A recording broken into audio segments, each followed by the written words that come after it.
Suzanne Morphew went missing on Mother's Day in May of 2020, and from there on out, it became a nationwide search for her. Suzanne Morphew left for a bike ride and she never came back.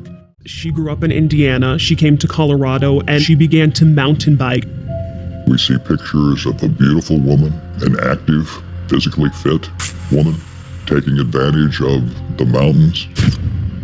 Barry Morphew was a business owner. He was an avid hunter and a man's man.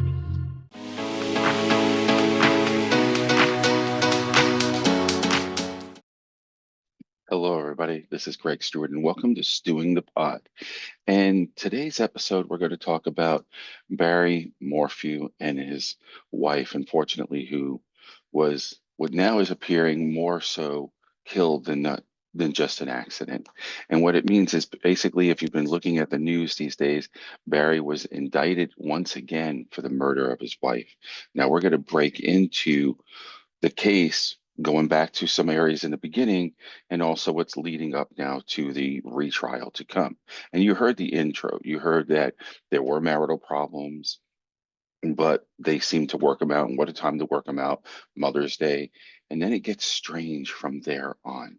From this point, it starts to build up. And I'm going to be asking you the questions of what do you think? Obviously, the proof is in the pudding, but analyzing it through with some of the questions that I want you to, again, see this as if you're in the jury, see this as if you're the psychologist, see this as if you're the life coach.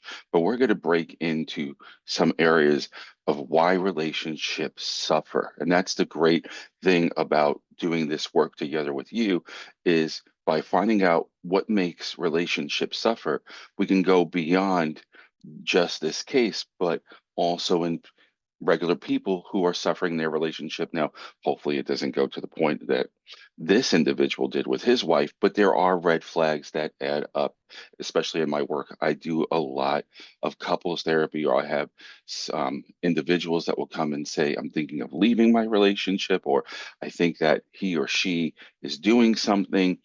What are the examples that I can look for, the red flags, so to speak, that make the relationship go through this? Or why is it doing this? How do I keep my relationship, or how do I walk away? So that's what we're going to focus on. But first, let's utilize the tools of listening and watching some of these videos to see how this added up and why it did, so we can basically input some of these resources of why we get red flags in reference to this unfortunate true crime that we're going to serve hot today. So here we go. Listen to this segment, and then we're going to break it down. All right, so we're going to get started with this case, but I do want to make a request, if you can. Please subscribe, like, and share. It really helps the growth of this podcast. And I'm really appreciative to you, the audience, to help this podcast grow in ways that go leap and bounds to help other people, as well as yourself. Hopefully it's doing that. So without further ado, we're going to get into the case. But once again, please subscribe, like, and share. Thank you. And let's continue. On May 9th, Barry was very happy because there had been some marital tension, but not on May 9th. All we have to go on is what Barry says occurred. That's right. Barry says they had a nice dinner together, they even made love, and then they went to sleep, and she was still sleeping the next morning when he left for work. So the next day, Mother's Day, the daughters are out on a camping trip. Did that strike people as odd? Family had told investigators that it was odd that their daughters would not be with their mom. She didn't have anything else to do, and all of a sudden, her daughters and her husband are both gone. Okay, so here's my first question. In reference to having a wonderful evening, Mother's Day is the next day, and now she's still sleeping. Mom, it's a Sunday. Usually Mother's Day falls on a Sunday. Everybody leaves. The daughters go out. Dad says, go on a camping trip. Dad decides to go and check out a job, one of his work sites, to see how things are going. Are your employees really working on Sunday? Are they there? Or I just need to check something that couldn't wait till Monday. Does this put any red flags to you? Does this bring anything, or is this a norm for some of you families out there? Like, no, you know what? We've been married 20 years. Um, let him do what he needs to do. He gives me a chance to start my day. I know that for me, when I know it's a special day, it's nice to have the family there to connect with, no matter how many years. For me, I don't know if it's different from most, but from my experience, people love to connect on that milestone in life. They love to know that people care, especially mom of all days. So I'd like to get your interpretation. Is this a red flag to you? Is this something that, yeah, that would bother me? Everybody's gone on Mother's Day. So what do you think about that? So go ahead and put your answers in the comment box there. And again, as I said in previous podcast, if you're watching this with several people, connect with each other. Hey, Harriet, what do you feel about that? Did your kids ever not wish you a happy Mother's Day or spend waking up in the morning with you? I know if I ever left the house before my significant other was sleeping on Mother's Day, I would say, okay, let me run out. And I'd go to the bagel shop and I'd grab some breakfast and I'd have a whole thing set up. You know, she's the mother of your children. So this is just how I think. But I also want to think with you as a life coach. Maybe this is normal for some people. So again, place that in the comments and let's continue the segment. His wife Suzanne to wish her a happy Mother's Day. He received no reply. He had contact with his daughters, back and forth, can't get a hold of mother. And then someone contacted a neighbor. Right. The neighbor had told Barry that her car's here, she was not home. And Barry says, well, maybe go look for her bike because she's an avid mountain biker. The neighbor said he could not find it. Local law enforcement responds to the scene, and they do find her bicycle. Where was that bike? It's right over here, Peter. The bike was found at the bottom of this ravine right here. The initial thought is kidnapping. Oh, Suzanne, if anyone is out there that can hear this, that has you, will do whatever it takes to bring you back. So, about 10 days into the investigation, they learn about a piece of technology that we have an example of right in front of you. What is that? Right, so they find a spy pin. It looks something like this, and they find it in the master bedroom of the Morphew home. It's like James Bond. It's a pen that looks like a regular pen, and it records conversations. This spy pin was given to Suzanne to record Barry Morphew in hopes of catching him in an affair. It backfired, in fact. As a matter of fact, it backfired. Captured on the spy pen is a conversation between Suzanne Morphew and somebody named Jeff. And it's clear that Jeff is her lover. They did not know who Jeff was, but it put a new wrinkle into the case for sure. All right, so we have some evidence. And at this point, before we get into the evidence that was found, and Barry goes to make a plea on television. He says, Suzanne, if there's any way that you can find a way to signal us, get help. If anybody's seen her, anything out there, please respond. Reach out to us at the newsroom, at my home, whatever it is. While Barry is making this plea, here's my red flag. Barry's shaking his head, no. Now, from my training, when someone's trying to put out a positive, we need you, come back, we love you, whatever it is, you don't shake your head no. And see, the body has a way, even if you may be lying to the people on screen, but your head does something else. From my training and my experience, that usually references a red flag that your body is really trying to tell us something, because 93% of your communication is your body language, where 7% is your words. So his body was showing the truth, even though he wanted to word something else. Now, with that being said, here's the red flag that came up while investigating when they found the bike and searching through Barry's home. Suzanne had this magical pen, this spy pen, if you will, and where they thought They could see that there was a recording, but it was a shock to the system when they noticed that the recording was her emphasizing her affair with a man named Jeff that she dated back in high school, probably just before Barry, even though they were in the same circle. So now she reaches out to this person 6 months after they moved. And within that time, yeah, sure, let's get together. It's been a while. I'm over here now, though, but I make my way here, there, wherever. They end up connecting and they have an affair for 2 years up until this experience happens to Jeff. And this death, unfortunately, happens to Suzanne. Now, he doesn't want to be known because, like Suzanne, he has a family and he has several children and he has a lot to lose. So, therefore, his heart is racing. He wipes himself out of social media. But because of the recording and because of the name, it was on their spy pen, they were able, but it took them 6 months to track Jeff down. Now, I have two poll questions for you.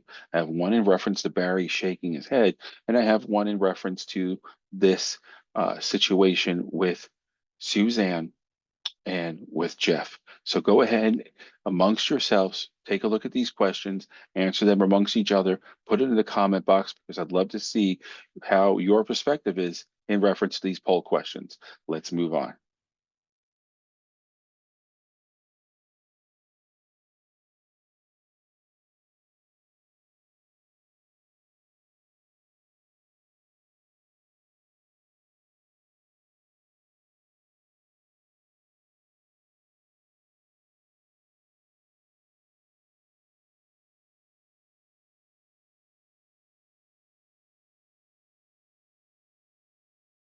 Meanwhile, Jeff Libler was cleared. He told agents he was in Michigan that weekend and his alibi checked out. When investigators tell Barry of the affair, he denies knowing anything about it. But if Barry knew nothing about Suzanne's affair, what motive would he have to kill her? One clue may be a deleted text that investigators found on Barry's phone, sent by Suzanne just days before. "I'm done. I could care less what you're up to and have been for years. We just need to figure this out civilly." So when Suzanne finally said, "I'm leaving," Barry knew that his daughters would be away on their camping trip that Saturday afternoon, and authorities say he took advantage of that opportunity to kill Suzanne and clean up the crime scene. From 2:47 p.m. until 10:17 p.m., just under 8 hours, Barry's phone goes into airplane mode. What do authorities believe was happening during that time?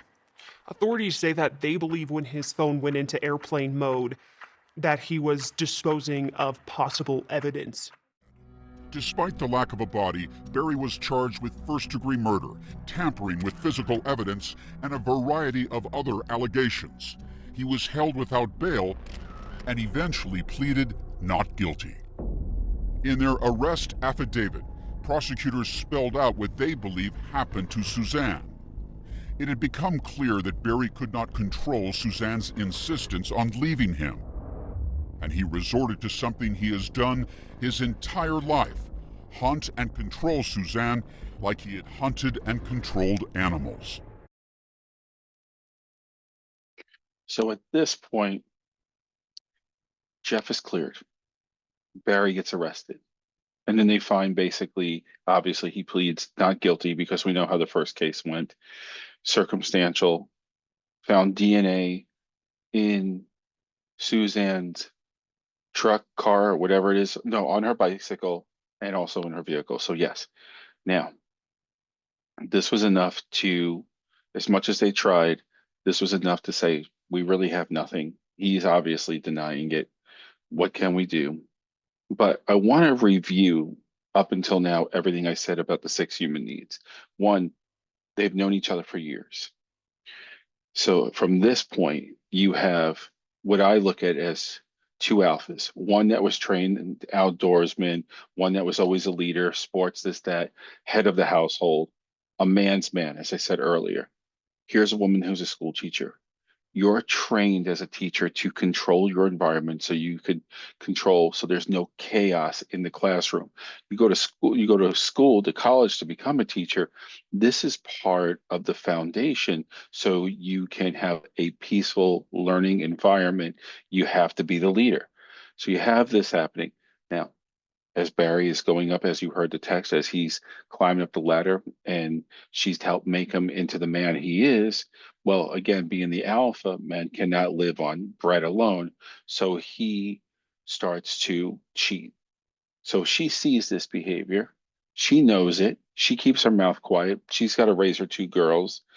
And finally, she connects with Jeff. Enough is enough. Jeff starts meeting her needs. Jeff, even though he doesn't give her stability, human need number one, she has something she hasn't had in a long time, human need number two. She starts developing variety. By developing this variety, it's exciting again. I feel like I have my femininity back instead of being this alpha and this other person that really is a behavior opposed to my identity. So now she's feeling feminine energy. She's feeling like a woman for the first time in God knows how long. I'm not advocating cheating or anything, but this is how I'm framing it. So now she's got human need number three. She's significant, she's valued, she has variety, human need number two. Then comes connection, human need number four. From this point, there's no real end game, but she is referencing, if you watch actually the 48 hours, I've fallen in love with you, which is going to happen, right? The more you spend time, the more you don't get to see this person, the more you connect because he is meeting your six human needs. It's not that he's rejecting her, but she's becoming more connected because she doesn't get to see him and she wants him more because he's giving her what she needed there. Now, would that have evolved? Who knows? But because Jeff was very adamant from what the case was showing, this was just that. It was an affair. Otherwise, he wouldn't have hidden it prior to that. So who knows where that would have gone to. Now, fast forward, DNA is found in the vehicle. Was there someone else besides Jeff, knowing that possibility that Jeff was never going to commit? Now, they say that that DNA was linked to many different things, but it cleared Barry. At this point, Barry is completely cleared. So Barry's free. 3 years goes by. At this point, he's in Arizona. He's doing his thing. For some reason, he got out of Dodge, so to speak. Well, they find her bones. They find her bones. And just like any archaeologist dig, they're going to scrape and see things in reference to. You think of dinosaurs. Oh, we could tell you that this bone is from 12 million years ago. And you could tell by the way the creases in the bone how water came through here like a glacier and made this marking on the bone. But this bone indicates this. Well, I can only imagine that that's the science that they had here. And the unique thing is that they were able to utilize the scientific methods to show that she was shot by a tranquilizer. So here's Hunter Barry, cocked and loaded, knows that she's going on her normal bike ride. It's Mother's Day. He can care less if everything is boiling up. He has a plan. But that wasn't the plan, according to what the case said. They made it look like she fell off her bike. First, when I heard this, I thought maybe he hunted her, shot her down, because again, he meets his needs for himself through power, through control. And Suzanne just had enough of it. So at this point, they said, when that phone was in airplane mode, this is when he hunted her in the house.